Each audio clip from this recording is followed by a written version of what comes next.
Langsung kita mulai saja atau tunggu teman-temannya?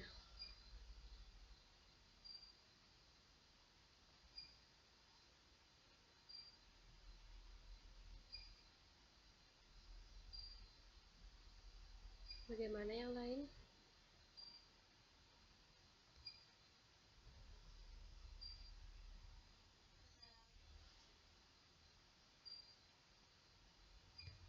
Nanti suruh teman-temannya ya, langsung join saja.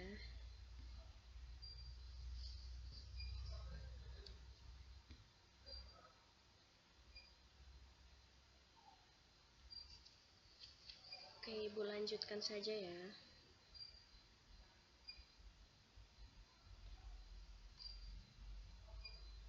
Sebelumnya, Assalamualaikum warahmatullahi wabarakatuh.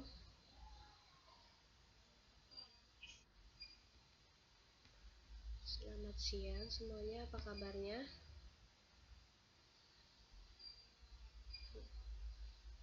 Ya, bisa diaktifkan kameranya.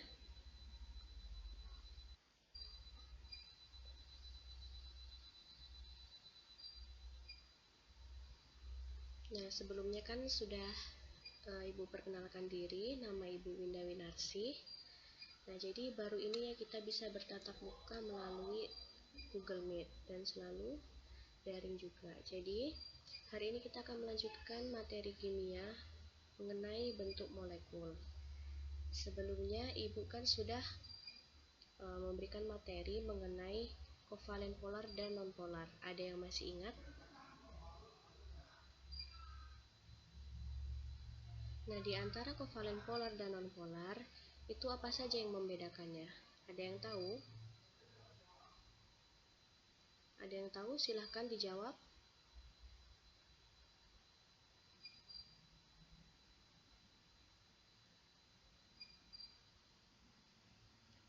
Tidak ingat? Nah, jadi di dalam kovalen polar dan nonpolar itu yang membedakannya salah satunya adalah bentuk molekulnya. Nah, jadi jika kovalen polar itu bentuk molekulnya adalah asimetris, sedangkan yang nonpolar itu adalah bentuknya simetris.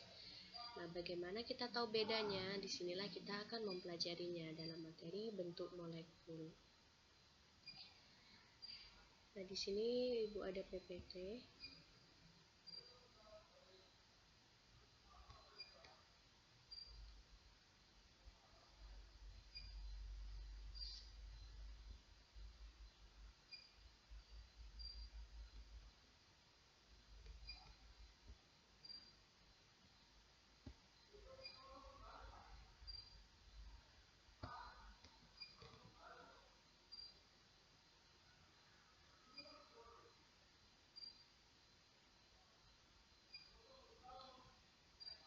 Sebentar ya.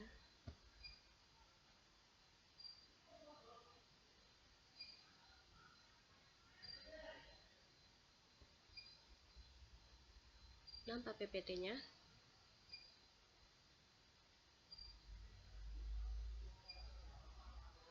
Gimana, udah nampak PPT-nya?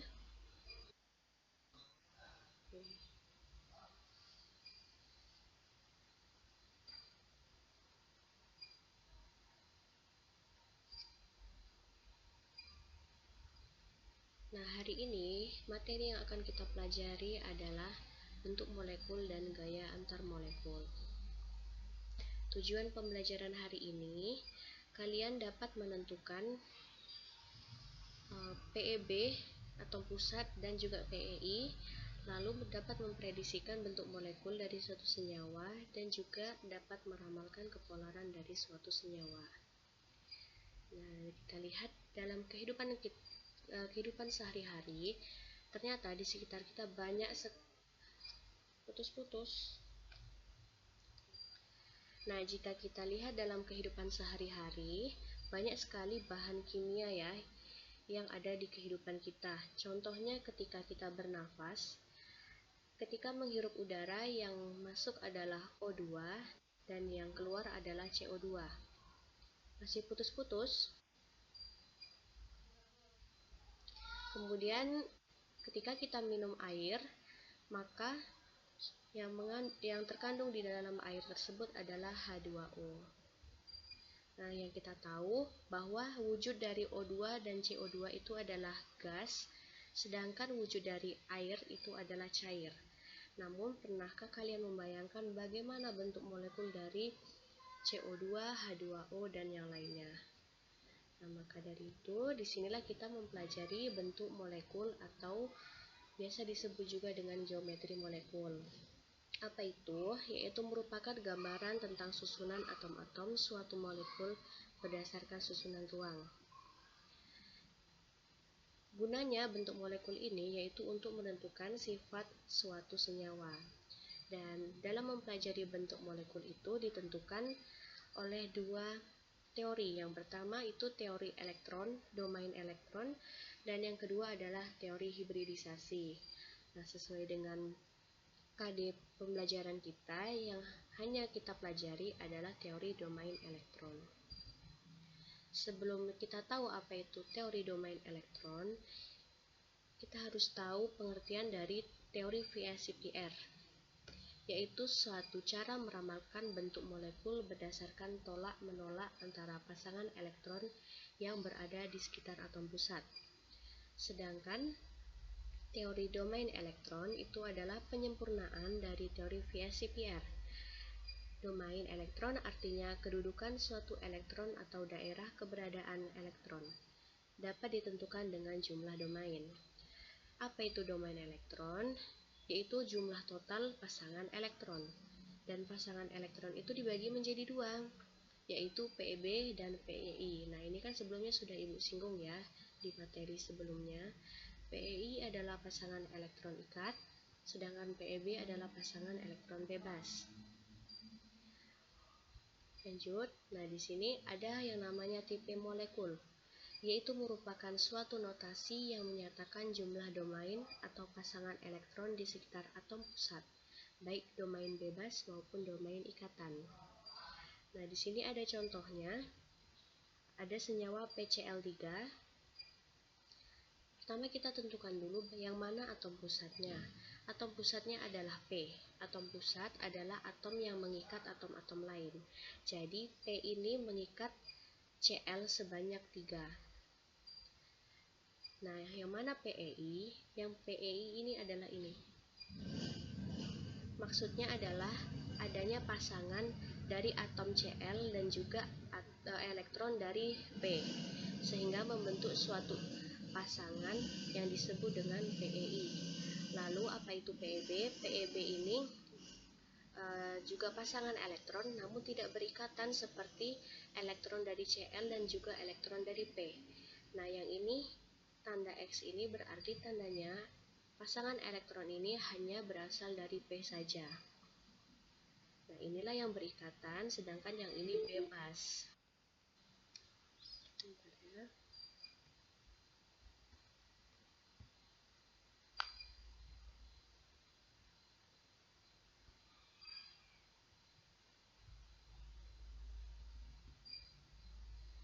Ibu lanjutkan.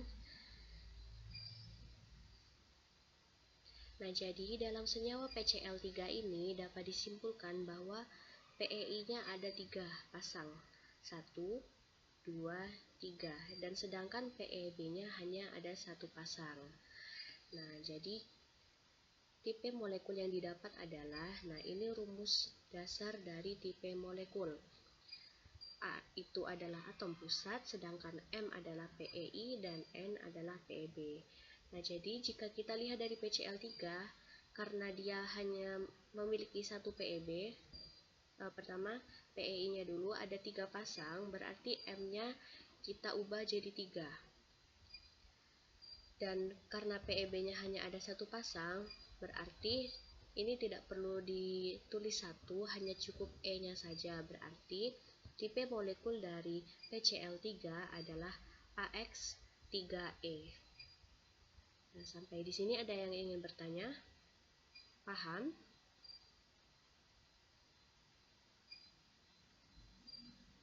Oke, Ibu lanjutkan saja ya. Nah, ini dia macam-macam bentuk molekulnya. Nah, ini ada rumusnya tadi.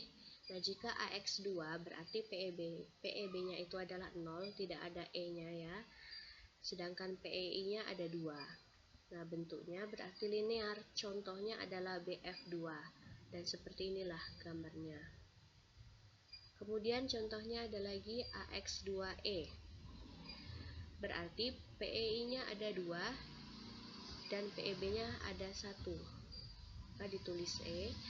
Bentuk molekulnya adalah planar V seperti ini. Nah, contoh senyawanya adalah NO2. Nah, ini contoh lain. Nah, karena di sini misalnya ada AX2 dan E2, karena di sini PEB-nya sudah 2, berarti barulah ditulis 2 E-nya. Contohnya adalah H2O seperti ini contohnya. Nah, banyak sekali bentuk-bentuk molekul. Nah, nanti bisa kalian lihat sendiri ya, Ibu bagikan PPT-nya. Nah, langsung saja Ibu lanjutkan. Langkah-langkah dalam meramalkan bentuk molekul itu yang pertama yaitu tulis konfigurasi elektronnya. Masih ingat cara menuliskan konfigurasi elektron? Masih ingat ya, nanti Ibu singgung lagi. Kemudian gambarkan struktur Lewisnya. Kemudian tentukan PEB dan PEI-nya, lalu kemudian baru dapat kita tentukan bagaimana bentuk molekulnya. Nah, di sini ada contoh soal. Tentukan bentuk molekul dari NH3. Nah, yang pertama tadi kan tentukan dulu konfigurasi elektronnya. N yang memiliki nomor atom sebanyak 7, konfigurasi elektronnya yaitu 2, 5. Sedangkan elektron valensinya adalah 5. Elektron valensi adalah elektron dari kulit terluarnya. Kemudian karena nomor atom H itu adalah 1, maka konfigurasi elektronnya adalah 1 dan elektron valensinya juga sama dengan 1. Nah, kemudian baru kita gambarkan struktur Lewisnya. Nah, seperti ini. Kemudian setelah kita gambarkan struktur Lewisnya, maka kita akan tahu bagaimana jumlah PEB dan PEI-nya. Nah, pada NH3 yang warna merah itu adalah elektron dari H dan yang hitam adalah elektron dari N. Berarti PEI dari NH3 ada 3 pasang dan PEB-nya ada 1 pasang. Maka kita masukkan ke rumus AXMEN. Sehingga karena dia PEI-nya adalah 3, berarti AX3 dan PEB-nya 1, berarti AX3E. Nah, kita lihat dari tabel berikut. Nah, di tabel berikut yang termasuk AX3E, ini dia, berarti termasuk piramida trigonal. Nah, ini dia NH3, seperti ini bentuknya. Titik 2 ini menandakan PEB dari NH3. Oke, sampai di sini paham dengan penjelasan Ibu? Yang tidak paham silahkan ditanyakan.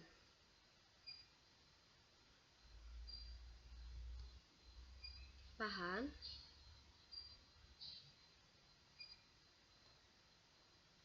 Ya, silakan ditanyakan. Berarti paham ya kalau tidak ada yang bertanya.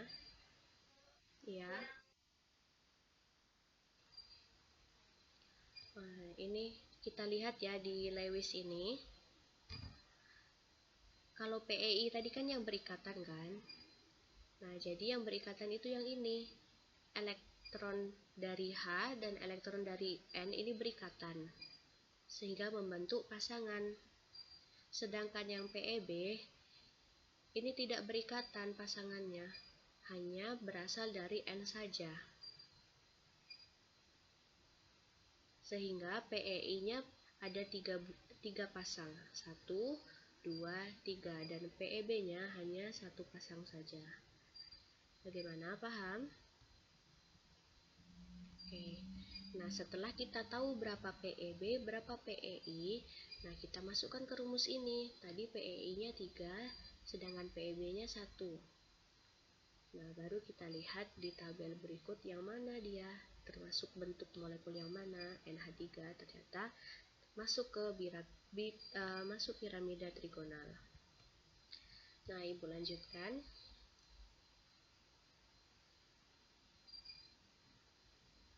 Nah, karena tadi teori VSEPR ini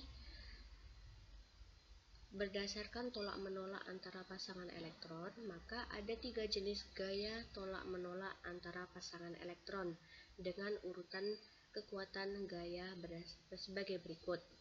Nah, apabila PeB dengan PeB itu bertolakan, gaya tolakannya itu akan lebih besar daripada PeB bertolakan dengan PeI, dan gayanya akan lebih besar dibandingkan dengan PeI jika bertolakan dengan PeI.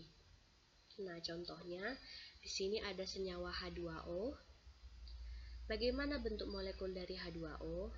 Nah, ternyata bentuk molekulnya seperti ini. Dia melengkung ke bawah. Kenapa bentuknya tidak linear saja? Misalnya di sini O, di sini H, di sini juga H. Ternyata, nah di sini H2O itu memiliki 2 pasang PeB. Ini PeB satu pasang dan ini satu pasang PeB. Nah, jadi mereka ini antara pasangan PeB dengan pasangan PeB ini saling bertolakan. Nah, di sini berarti tolakan antara PeB dengan PeB ini gayanya paling besar. Nah, karena akibat dari tolakan mereka ini, yang awalnya lurus seperti ini, struktur H2O, dia menjadi melengkung seperti ini, akibat tolakan dari atas ini, sehingga membentuk sudut sebesar 104,5 derajat. Nah, jadi adanya tolakan-tolakan dari PeB ataupun PeI ini dapat mempengaruhi bentuk dari suatu molekul. Contoh lainnya di sini. Nah, di sini ada sudut 109,5. Adanya sudut ini disebabkan tolakan dari PeI di sekitar sini. Begitu juga yang ini. Nah, di sini sudutnya berbeda dengan yang di sini. Kenapa berbeda? Berarti di sini ada tolakan, di sini juga ada tolakan, sehingga di sini membentuk sudut 90 derajat dan yang di sebelah sini membentuk sudut 120 derajat. Nah, kemudian disinilah pengaruh dari bentuk molekul terhadap kepolaran senyawa kovalen. Nah, dari kedua senyawa ini ada yang tahu mana yang termasuk kovalen polar dan mana yang termasuk kovalen non-polar. Ada yang tahu? Ini ada NH3, di sini ada PF5. Mana yang polar, mana yang non-polar? Ada yang tahu? Nah, Ibu lanjutkan ya. Jadi, ciri-ciri kovalen polar itu adalah bentuk molekulnya asimetris, sedangkan yang non-polar itu bentuknya simetris. Nah, kita lihat pada senyawa NH3, sudut di bawahnya 107. Nah, sudut ini berbeda dengan yang ada di atasnya. Nah, berarti NH3 ini termasuk bentuk molekulnya asimetris. Berarti dapat disimpulkan bahwa NH3 ini termasuk kovalen polar karena bentuk molekulnya asimetris. Nah, sedangkan yang PF5, sudut yang di atas ini 90 derajat. Nah, semua yang di atas dan di bawah ini sama 90 derajat. Lalu ke sampingnya adalah 120 derajat. Di sini juga sama. Di sini juga sama 120 derajat. Berarti PF5 ini bentuk molekulnya simetris. Nah, dapat disimpulkan bahwa PF5 ini termasuk ke dalam senyawa kovalen nonpolar. Oke, sampai di sini paham?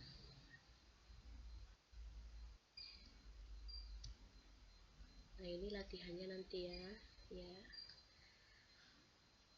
Nah, di sini selanjutnya materinya yaitu gaya antar molekul. Pengertian dari gaya antar molekul yaitu gaya aksi di antara molekul-molekul yang menimbulkan tarikan antar molekul dengan berbagai tingkat kekuatan. Adanya gaya antar molekul ini dapat mempengaruhi sifat fisik suatu zat. Nah, jadi gaya antar molekul dengan ikatan kimia itu tidak sama ya. Kalau ikatan kimia itu gaya tarik menariknya itu di antara atom-atom yang berikatan dalam suatu molekul. Nah, sedangkan gaya antar molekul ini gaya tarik menarik di antara molekul-molekul. Nah, di sini ada gambar contohnya yang mana ikatan kimia, yang mana gaya antar molekul. Nah, inilah ikatan kimia H2O. Jadi adanya gaya tarik menarik antara H dengan O. Nah, sehingga membentuk suatu ikatan dan membentuk suatu molekul. Nah, sedangkan yang gaya antar molekul itu terjadi antara satu molekul dengan molekul yang lain. Nah, di sini ada H2O. Maka H2O juga akan berikatan dan tarik menarik dengan H2O yang lain. Nah, sebelumnya juga sudah dipelajari mengenai muatan parsial positif dan negatif. Nah, jadi untuk membentuk suatu gaya antar molekul, yang tarik menarik itu antara parsial positif dan parsial negatifnya. Nah, jadi ini tidak bisa ya H2O saling tarik menarik, tapi antara H dengan H. Harus H dengan O yang berbeda muatannya. Jadi kekuatan gaya antar molekul itu lebih lemah dibandingkan ikatan kovalen ataupun ikatan ion. Dan ini jenis-jenis gaya antar molekul, ada 3 jenis, dan pembagian dari gaya van der Waals itu ada gaya dipol-dipol dan gaya London ataupun dispersi. Yang pertama adalah gaya dipol-dipol. Terjadi antara molekul polar dengan molekul polar. Molekul-molekul polar memiliki kutub parsial negatif dan positif. Kemudian, ujung-ujung parsial positif suatu molekul mengalami tarik-menarik dengan ujung-ujung parsial negatif dari molekul lainnya. Nah, di sini ada senyawa HCl contohnya. Senyawa HCl itu kan polar. Nah, mereka ini melakukan tarik-menarik antara HCl dengan HCl yang lainnya. Nah, di sini karena H itu muatannya positif, sedangkan Cl ini negatif, maka ia akan berikatan atau tarik-menarik dengan HCl yang lain yang muatannya berbeda. Nah, di sini ada negatif, di sini ada positif, maka tarik-menariknya terjadi antara Cl dengan H. Nah, bagaimana sifat fisis yang disebabkan oleh gaya dipol-dipol? Maka semakin polar suatu molekul, gaya dipol-dipol semakin kuat, sehingga sifat fisisnya relatif lebih tinggi. Nah, kita lihat di tabel berikut, ada 3 senyawa, wujudnya sama-sama gas. Nah, kita lihat yang SiH4 nonpolar, pH3 polar, dan H2S polar. Namun, jika dilihat dari momen dipolnya, antara pH3 dengan H2S itu yang lebih besar momen dipolnya adalah H2S, berarti lebih polar yang H2S. Nah, berarti ini berurutan ya, dari yang non-polar, polar, dan yang paling polar. Sebentar ya.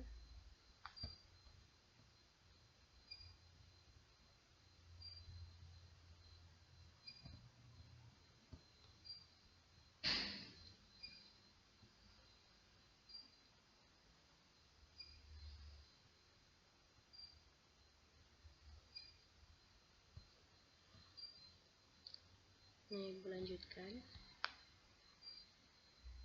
Nah, jadi di antara 3 senyawa tadi kan yang sudah diurutkan dari yang non-polar, polar, hingga yang paling polar. Nah, jadi dapat kita lihat sifat fisisnya. Di sini ada sifat fisis dari massa molekulnya. Nah, dapat kita lihat semakin ke kanan itu massa molekulnya itu semakin besar. Kemudian titik didihnya juga dari kiri ke kanan itu semakin besar, dan titik lelehnya dari kiri ke kanan itu juga semakin besar. Nah, sesuai dengan yang di sini semakin polar, maka sifat fisisnya akan relatif lebih tinggi. Jadi gaya dipol-dipol ini dapat menyebabkan suatu senyawa yang polar, senyawanya itu akan memiliki sifat fisis yang lebih tinggi. Kemudian ada gaya London atau dispersi. yaitu gaya tarik-menarik yang lemah yang disebabkan oleh adanya dipol imbasan sesaat. Dan gaya London ini dapat terjadi antara molekul nonpolar dengan nonpolar, dan juga dapat terjadi dengan molekul nonpolar dengan polar. Adanya dipol sesaat menyebabkan molekul yang bersifat nonpolar menjadi bersifat agak polar, dan dapat mengimbas atom yang berada di sekitarnya sehingga terjadilah dipol terimbas. Nah, di sini ada contohnya. Di sini ada molekul nonpolar, ada dua molekul nonpolar. Nah, karena adanya perputaran ataupun pergerakan dari elektron sehingga dalam keadaan sesaat molekul nonpolar ini memiliki suatu kutub positif dan negatif. Nah, karena terjadi pengkutupan ini, sehingga dia mengimbas molekul yang lain. Molekul yang lain, ini nonpolar, juga akan ikut terimbas memiliki suatu kutub positif dan negatif. Nah, seperti ini. Padahal, molekul nonpolar itu tidak ada kutub positif ataupun negatifnya, karena adanya imbasan tadi, sehingga mereka memiliki kutub positif dan juga negatif. Nah, sehingga kedua molekul ini karena sudah memiliki suatu kutub positif dan negatif, maka terjadi gaya tarik-menarik yang lemah atau disebut juga dengan gaya London.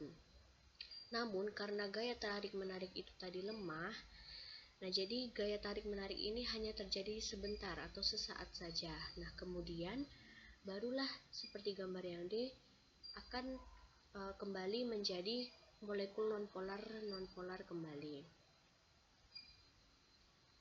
Jadi yang terjadi di sini hanya bersifat agak polar saja.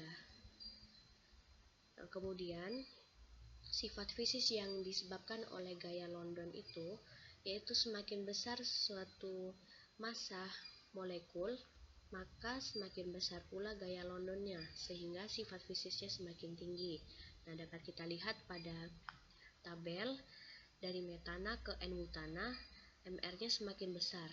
Nah, titik didihnya juga semakin besar. Kemudian ikatan dipol sesaat sangat lemah, tetapi ikatannya akan bertambah kuat dengan bertambahnya elektron, sehingga titik didih semakin tinggi.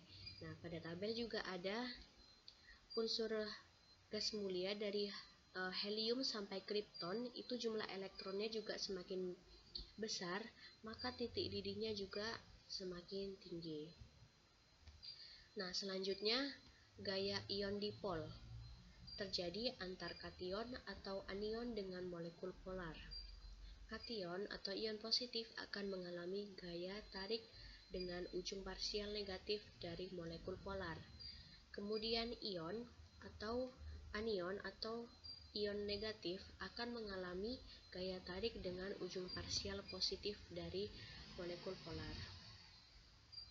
Nah, di sini pada gambar contohnya dapat kita lihat, yang ini misalnya kita contohkan molekul dari H2O. Berarti yang bersifat parsial positif itu adalah H dan yang bersifat parsial negatif adalah O. Maka pada sisi parsial positifnya akan berikatan dengan anion. Misalnya kita contohkan Cl-. Nah, kemudian pada sisi parsial negatifnya nantinya akan berikatan dengan suatu kation. Kita contohkan H+ atau Na+. Nah, seperti itu. Nah, inilah yang disebut dengan gaya ion dipol. Kemudian ada ikatan hidrogen. Ikatan hidrogen terjadi antara atom hidrogen dari suatu molekul dengan atom elektronegatif. Di antaranya ada N, O, dan F pada molekul lain. Nah, contohnya ini di sini ada senyawa ataupun molekul NH3. Nantinya NH3 ini juga akan berikatan dengan NH3 yang lain. Nah, di sini ada parsial negatifnya, ada parsial positif sehingga mereka dapat berikatan. Nah, inilah atom elektronegatifnya tadi, yaitu N. Kemudian bisa juga NH3 berikatan dengan NH3 yang lainnya lagi. Contoh yang lainnya ini ada molekul H2O akan berikatan juga dengan molekul H2O yang lain melalui parsial positif dari H dan parsial negatif dari O. Inilah ikatan hidrogennya pada garis putus-putus ini. Nah, ikatan hidrogen itu lebih kuat dibandingkan gaya antar molekul yang lain. Senyawa yang di dalamnya terdapat ikatan hidrogen umumnya memiliki titik didih yang tinggi. Nah, materi kita berarti sudah habis ya.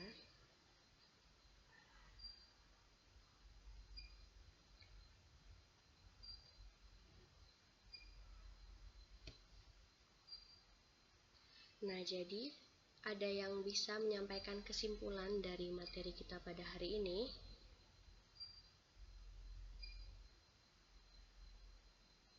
Ada yang bisa? Silahkan sampaikan kesimpulannya.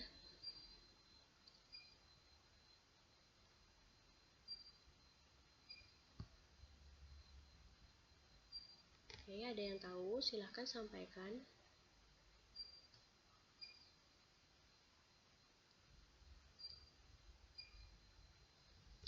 Nah, Ibu simpulkan saja ya. Ibu simpulkan sedikit saja. Nah, berarti suatu bentuk molekul itu dipengaruhi oleh jumlah PEB ataupun PEI-nya. Dan antara PEB dengan PEI itu juga melakukan suatu tolak-menolak sehingga dapat membentuk suatu sudut pada bentuk molekul. Nah, kemudian antara ikatan kimia dengan gaya antar molekul itu berbeda. Ikatan kimia itu terjadi antara suatu atom dengan atom yang lainnya sehingga membentuk molekul. Sedangkan gaya antar molekul itu gaya tarik-menarik yang terjadi antara molekul satu dengan molekul yang lainnya. Dan kekuatan tarik-menarik itu lebih kuat ikatan kimia daripada gaya antar molekul. Nah, jadi ini materi terakhir kita ya. Untuk minggu depan kalian sudah ujian. Jangan lupa tetap belajar, buka referensi yang lainnya, buka buku yang lainnya kalau belum paham. Nah, sampai di sini jika ada yang ingin bertanya silakan tanyakan saja. Paham dengan materi yang Ibu jelaskan tadi?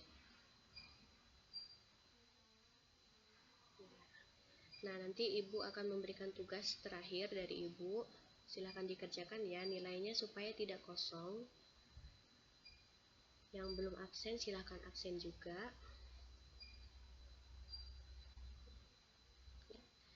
Nah, Ibu tutup ya pertemuan hari ini. Wassalamualaikum warahmatullahi wabarakatuh.